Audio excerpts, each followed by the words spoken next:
नाज़रीन आदाब, मैं हूं सैयद अहमद जिलानी। बिग बुलेटिन में आपका खैर मकदम है। आज हमारा बिग बुलेटिन में मुद्दा है डेविड कोलमैन हेडली की गवाही और इशरत जहां।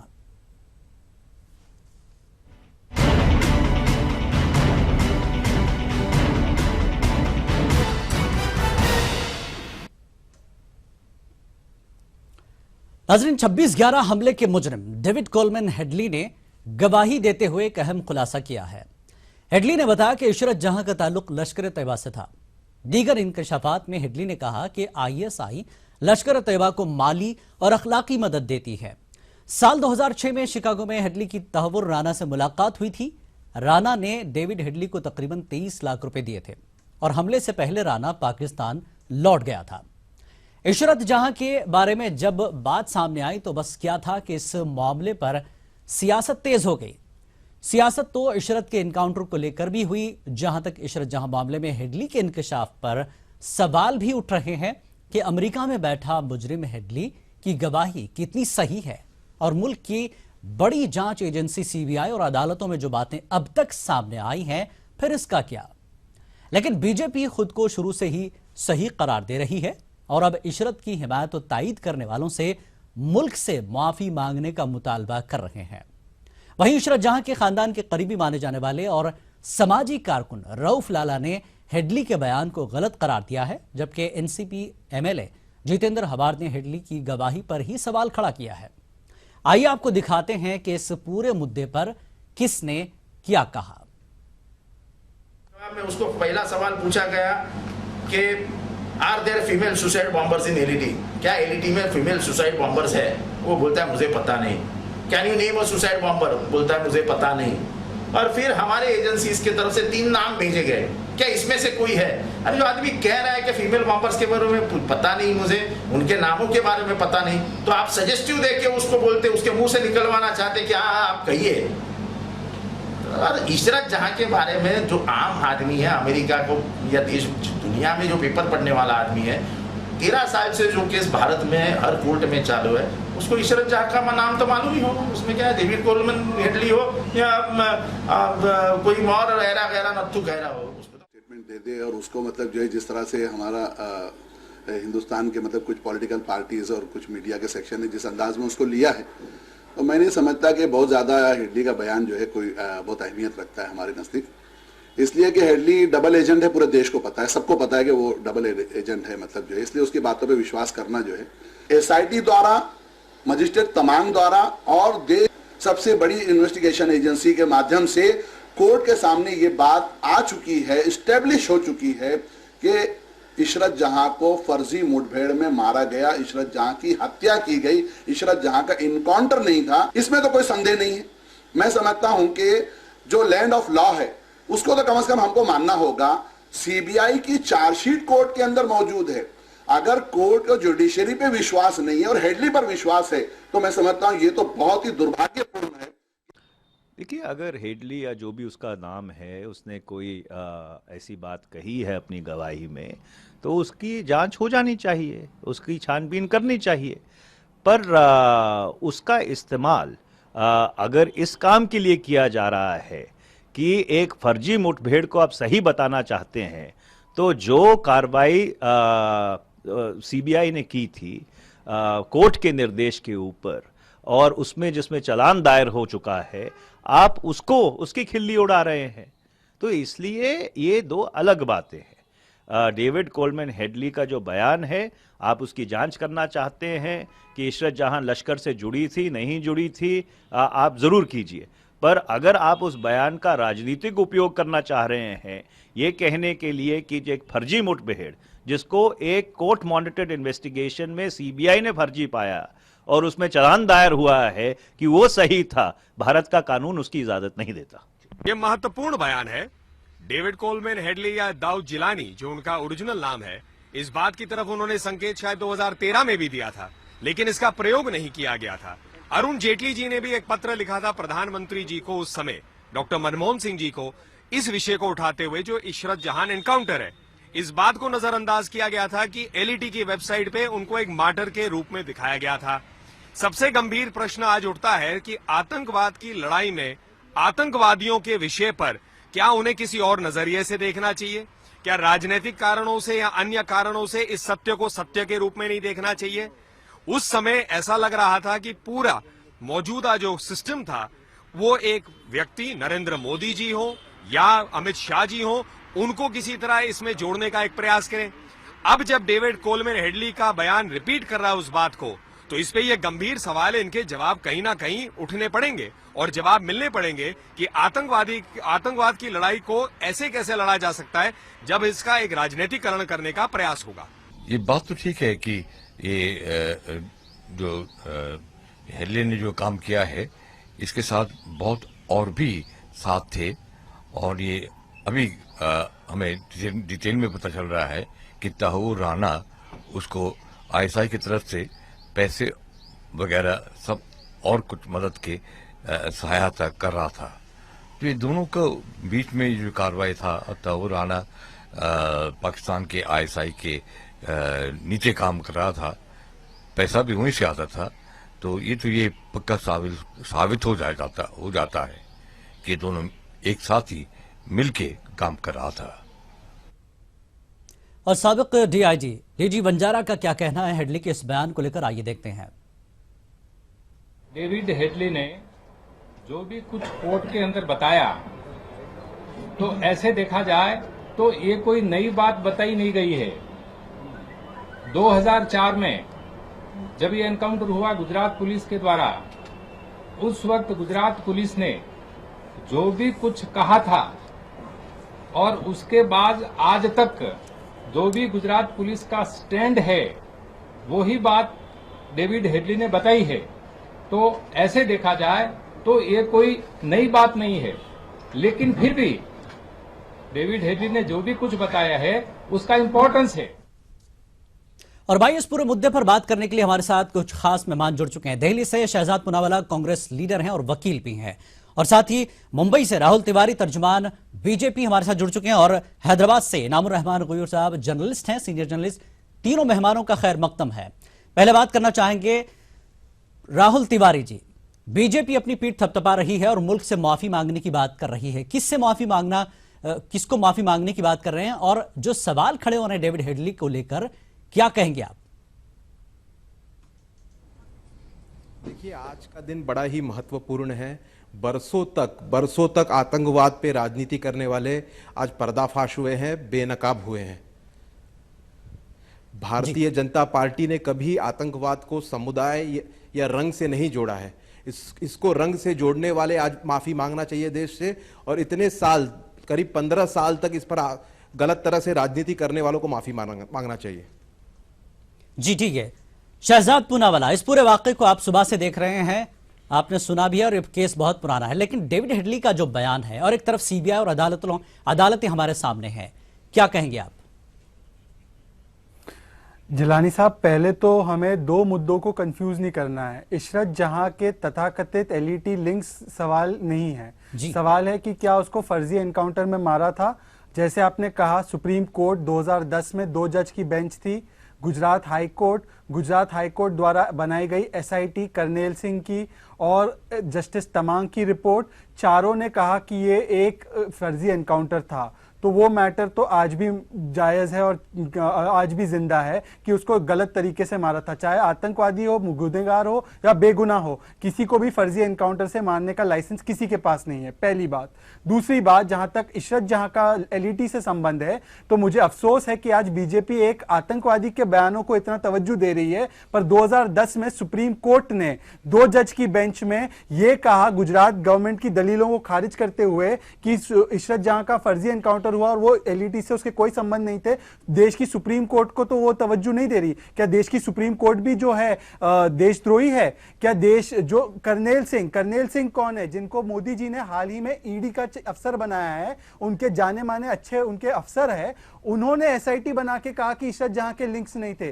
सीबीआई और एनआईए ने कोर्ट में यह दाखिल किया है कि वो एलईटी के साथ लिंक्स नहीं थी। 2 साल से इनकी सरकार है, अगर इनके लिंक्स थे, हमने दबाव में ये सारे स्टैंड लिए थे, तो इन्होंने स्टैंड को रिवर्स क्यों नहीं करवाया? और भाई साहब, कौसर भी, सोहराबुद्दीन, तुलसी प्रजापति, जावेद शेख, इनके फर्जी एनकाउंटर हुए, क्या ये लोग भी आतंकवादी थे? इनके तो हुए ना एनकाउंटर, और अमित शाह इसके पीछे थे। जी बिल्कुल, बीजेपी ठीक है, शासन के लोग पीछे थे। जी ठीक है। हमारे साथ सीनियर जर्नलिस्ट इनामुर रहमान गुर साहब भी है। गुर साहब, अब सहाफत की जिम्मेदारी है कि इस पूरे वाकये पर सियासत तो हो रही है, कैसे पेश किया जाए, पूरे वाकये को आप कैसे देखते हैं, बताएं।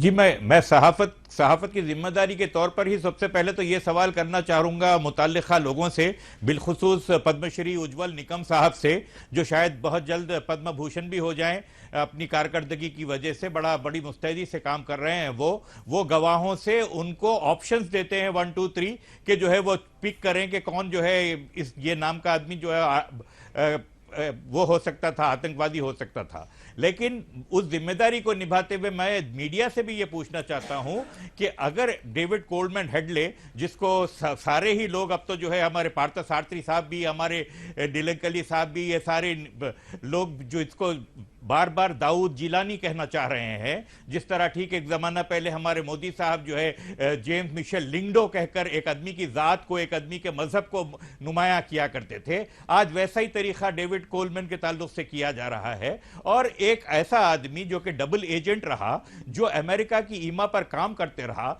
उससे यह सवाल क्यों नहीं पूछा जा रहा है कि करकरे साहब की मौत पर क्यों नहीं जो है जश्न मनाया गया पाकिस्तान में, उनके ताल्लुक से कभी उनको सुनने को क्यों कुछ नहीं मिला? या फिर जो वो लोग जो 26/11 के बाद जिन लोगों को अमेरिकन एजेंसीज ने फ्लाई कराया, ओवरनाइट फ्लाई कराया, उनके जो है वैक्सीनेशन हुए, उनको फ्लाई कराया गया, वहां पर उनके बयान हुए, वो सारी बातें हुई, उन चीजों के ताल्लुक से क्यों नहीं पूछा जा रहा है? अगर डेविड कोल्डमैन की बात इतनी ही सही है तो जैसे कि अभी हमारे सीनियर लोगों ने, दूसरे पेशरू लोगों ने जो है बातें कही कि ये सारे सवाल उनसे क्यों नहीं किए गए, तो डेविड कोल्डमैन का बयान अपने आप में कोई अहमियत रखता ही नहीं। और सबसे पहला सवाल यह पैदा होता है कि डेविड कोल्डमैन को इतनी जरूरत क्या है कि एकदम उन पे नेकी इतनी क्यों सवार हो गई कि वो सारे के सारे बिल्कुल ही सिंगिंग लाइक अ बर्ड। ठीक है राहुल तिवारी, जिस तरह के सवाल उठ रहे हैं, एक मुजरिम की अहमियत है गवाही की, या फिर आपकी मुल्क की जो सीबीआई बड़ी जांच एजेंसी है, अदालतें आपके सामने हैं, उसमें अब तक की जो कार्रवाई है, क्या उसको आप नकारते हैं? देखिए, जहां तक सीबीआई की बात है, आईबी चीफ आसिफ इब्राहिम ने भी 2013 में यह स्पष्ट कहा था कि उनके पास इनफ एविडेंस है ये प्रूव करने के लिए कि इशरत जहां एलईटी मॉड्यूल की विमेन विंग की एक सदस्य थी। और दूसरी बात, पाकिस्तान में एक अखबार आता है गजवा टाइम्स, इसने 2004 में ही यह स्पष्ट किया था कि इशरत जहां के ताल्लुकात बराबर एलईटी से जुड़े हुए हैं। और कुछ लोग इस देश में हैं, वो हमेशा डिनायल मोड में रहते हैं, वो कभी अजमल कसाब को भी आतंकवादी नहीं मानेंगे, वो दाऊद इब्राहिम को क्रिमिनल नहीं मानेंगे, वो छोटा राजू को क्रिमिनल नहीं मांगेंगे। तो उस तबके को आप कभी खुश नहीं कर सकते। लेकिन आज का दिन बहुत महत्वपूर्ण इसलिए है क्योंकि सालों तक जिसने राजनीति किया है, आज वो पर्दाफाश हुए हैं, तो ये लोग बाकी आर्ग्यूमेंट्स करके इससे चीज को डाइग्रेस करने की कोशिश कर रहे हैं। ठीक है, सवाल बहुत हैं। शहजाद से हम आएंगे तो सारे राहुल के सवाल भी लेंगे शहजाद के साथ। वक्त एक ब्रेक का, ब्रेक के बाद जुड़ेंगे सभी मेहमानों के साथ। वक्त एक ब्रेक का।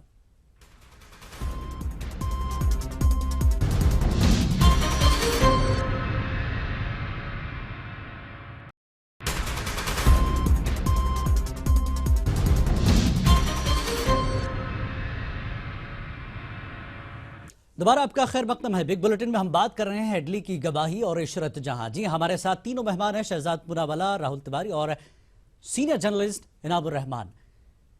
शहजाद पूनावाला, जिस तरह से राहुल ने कहा कि ये लोग किसी को आतंकवादी नहीं मानते, उन्हें मुल्क से माफी मांगनी चाहिए, जो कुछ वो कह रहे हैं वो सही है, कैसे साबित करेंगे आप?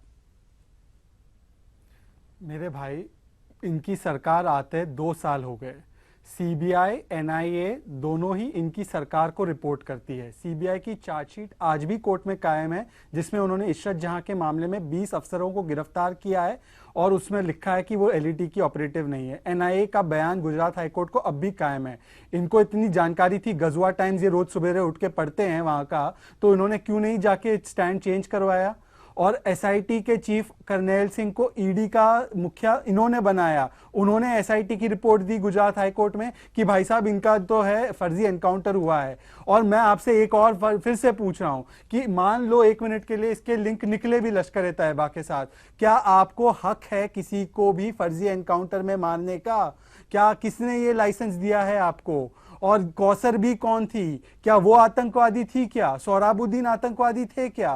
तो आप हमें देशद्रोही कहते हैं तो सुप्रीम कोर्ट, एनआईए, सीबीआई जो आपकी सरकार की एजेंसियां है उनको भी देशद्रोही कहिए ना आप। 2 साल से आपने क्या किया इस मामले जी राहुल, में? आपके और पास गजवा एजेंसीज टाइम्स हैं, पे सब आपको कुछ यकीन है फिर और आपने आपकी एजेंसी पे यकीन नहीं तब्दीलियां है। क्यों नहीं की? सवाल है शहजाद का आपसे।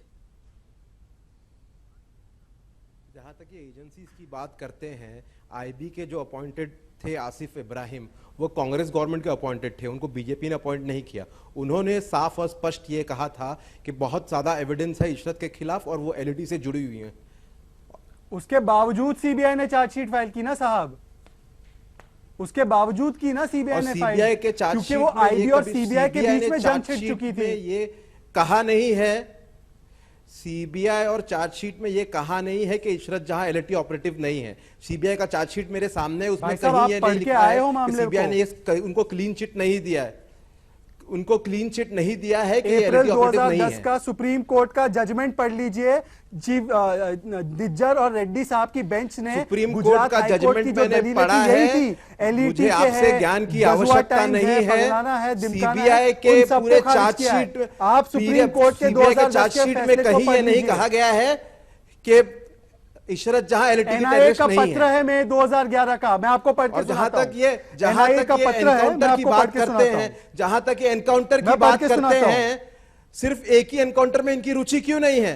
भारत देश में क्या इसके पहले कोई एनकाउंटर नहीं हुआ है? लेकिन इनकी अरे हम तो सारी सोहराबुद्दीन का बोल रहे हैं, एनकाउंटर पता क्यों है? हम कौसर भी का बोल रहे, तुलसी प्रजापति का बोल रहे हैं, हम तो उसका भी बोल रहे। अमित शाह जी, वंजारा, ये तमाम एनकाउंटर्स में शामिल थे। वंजारा जी का पत्र पढ़ लीजिए अमित आप। शाह जी की ये जहां सारी तक चीजें बात जो है, है पब्लिक डोमेन में है। मुंबई के कोर्ट ने बाइज्जत बरी किया है। आप अमित शाह जी की बात क्योंकि इसमें ना CBI ने इस करिए। बार आर्ग्यू अमित नहीं शाह किया, जी को 10 मुंबई के मिनट में कोर्ट ने केस बंद कर दिया। उनको एग्जॉनरेट किया है, क्योंकि आप मौजूद CBI नहीं थे ने कोर्ट में ना, कि अपील आपको दायर पता है कि नहीं की सीबीआई ने इसलिए। क्या किया या क्या नहीं किया। बॉम्बई के कोर्ट को ये किसी पूरी जज दुनिया को के पता है जजमेंट की CBI ने ऐसी अपील अवमानना नहीं किया। करना ठीक नहीं है। आप खुद एक वकील हैं, तो अब वकील की तरह बात कीजिए। साहब मैं आपको पढ़ के सुना रहा हूं, एनआईए का स्टैंड पढ़ के सुना रहा हूं। Averments made by David Coleman Headley making statement on Ishrat Jahan is purely in the nature of hearsay, it does not have any evidentiary value. NIA का लेटर है गुजरात हाई कोर्ट के सामने, इसको बदला क्या आपने? जी राहुल, देखिए, आप पहले एविडेंस एक्ट पढ़ लीजिए। सेक्शन 30 ऑफ एविडेंस एक्ट ये स्पष्ट कहता है कि अगर कोई को अक्यूज्ड है तो उसके एविडेंस को कोर्ट में वैल्यू, तवज्जो दी जाती है।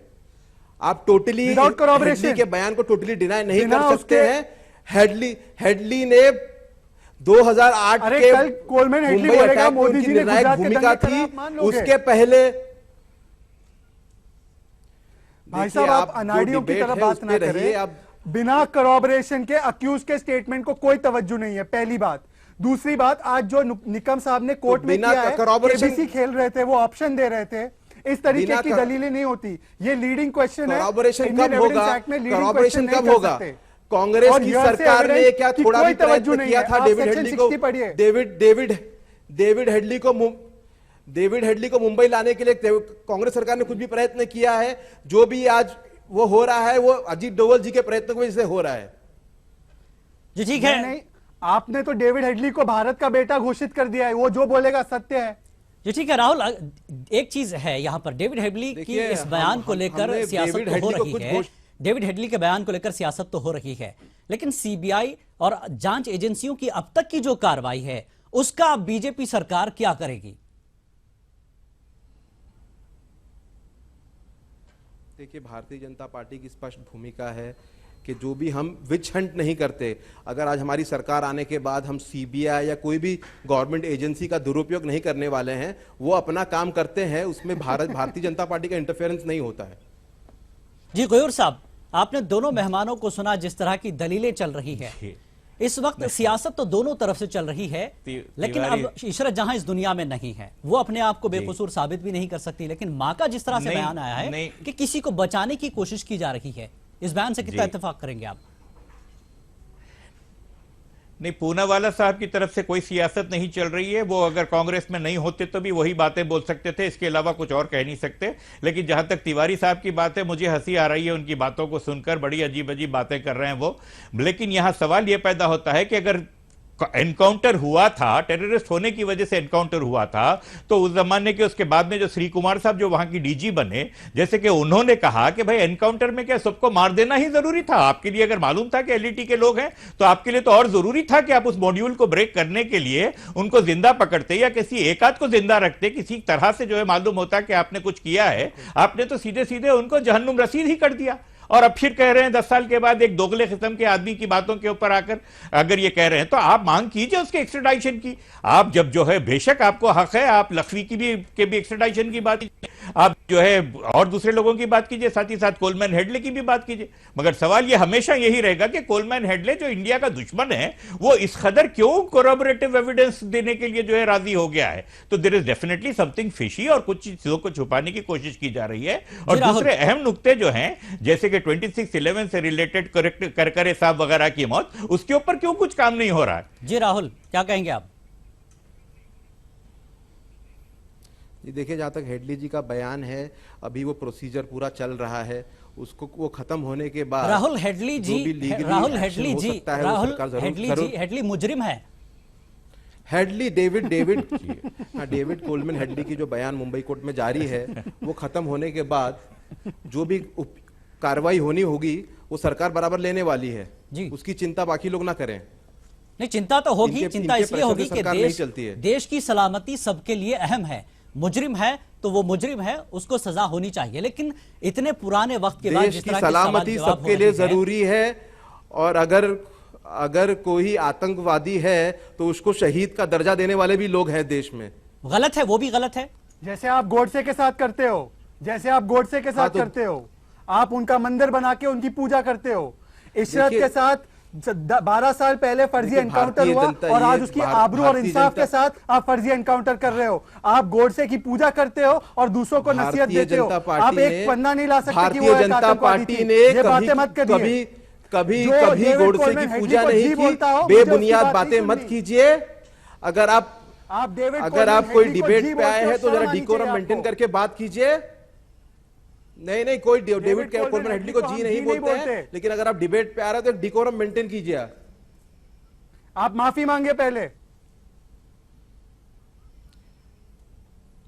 जिस तरह के शब्दों का प्रयोग आपने किया है, इसके आपको पहले माफी मांगनी चाहिए। जिस तरह से आप लोग ने समर्थन किया है, कभी आतंकवादी को आतंकवादी नहीं मानने वाले, इस वक्त पर्दाफाश चल रही है। कौन किससे माफी मांगेगा और किसकी बात सही है? एजेंसियां हैं, अदालतें हमारे सामने हैं। मुल्क की सलामती सबसे ऊपर है, सभी के लिए। लेकिन आगे जाकर डेविड हेडली और कितने गुल खिलाएगा ये देखा जाएगा। आप सभी मेहमानों का इस मुद्दे पर बात करने के लिए बहुत बहुत शुक्रिया। नाजरीन, बिग बुलेटिन में फिलहाल इतना ही। आदाब।